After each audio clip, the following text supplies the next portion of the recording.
The Environment Strategy Council is really aimed at the global leaders looking after the environmental responsibilities for a large corporation.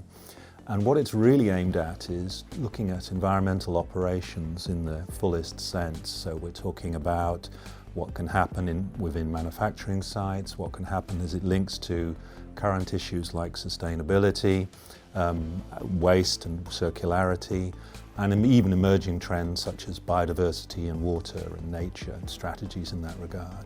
Some of the key topics that we're currently looking at are aspects such as nature and water, which was something that was very much emerging in the recent COP agenda. We're looking at things like emerging contaminants, aspects such as PFAS. We're looking at environment and how it links to the sustainability agenda, what that means in terms of water, carbon, waste, these aspects. We're looking at legislation around the world and what it means to be compliant with that legislation, and how to interpret that in many cases, and what levers to pull in terms of addressing these issues, which are really quite transformative.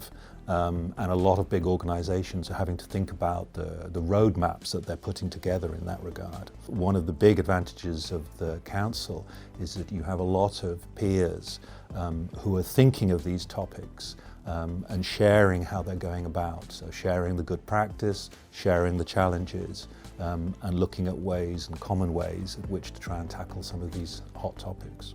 I think some of the biggest benefits are the fact that it's all peer-to-peer. So we're talking about very senior people within environment in major organisations that are invited to join the councils, and it's a non-selling environment, so everyone is free to share their experiences and what they're doing and explore ways of doing things differently. So that peer-to-peer interaction is incredibly valuable. I myself used to be in the Environment Strategy Council as a member, and I found that incredibly useful.